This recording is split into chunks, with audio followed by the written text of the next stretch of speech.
The embattled energy company BP has reported a record quarterly loss of almost $19 billion.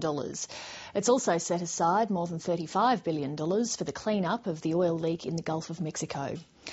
And the man at the top during the disaster, Tony Hayward, will be replaced, stepping aside for an American. Europe correspondent Philip Williams reports.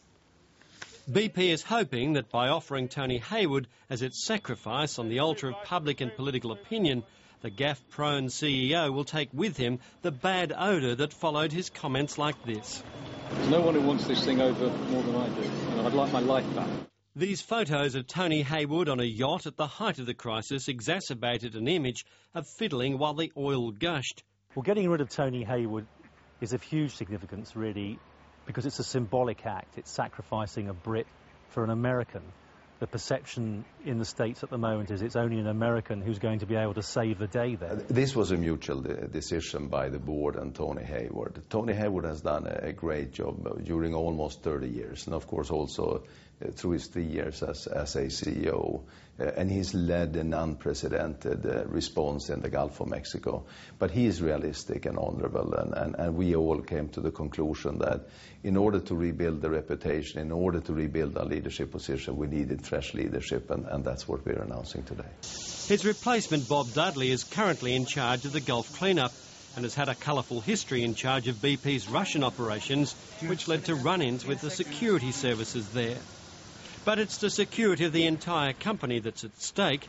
A massive clean-up cost estimated at around $35 billion, a record loss as a result of the disaster of $19 billion for just 3 months between April and June, and an asset sale worth around $33 billion to help pay for it all and calm nervous markets. It's of course a huge loss that overshadows everything else, but the underlying performance of the company is actually strong. It continues to be strong. We have strong assets around the world. We have strong cash flow.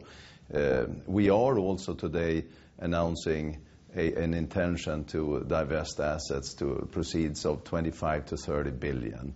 And that is to make sure that no one hesitates there's no worry about our financial position and our ability to get through this. While the massive contingency fund for future compensation may seem adequate now, there's no guarantee the well cap operation will go smoothly, and no one can predict the outcome of future compensation claims in the US courts. As the announcements were being made, Greenpeace was making its own statement, disabling and closing 50 central London petrol stations, all belonging to BP, all aimed at sending a message beyond oil. BP promised to go beyond petroleum. Tony took it backwards into the Canadian tar sands, into the Arctic wilderness, into the Gulf of Mexico with, as we know, catastrophic consequences. We want to know if the new boss, Bob, is going to take them in a new direction beyond petroleum as they originally promised. While Greenpeace has seized the day and attracted a lot of attention here, what BP is hoping is exactly the opposite. That they will now fade from public view and get on with the business, finding oil and making money. Philip Williams, Late Line.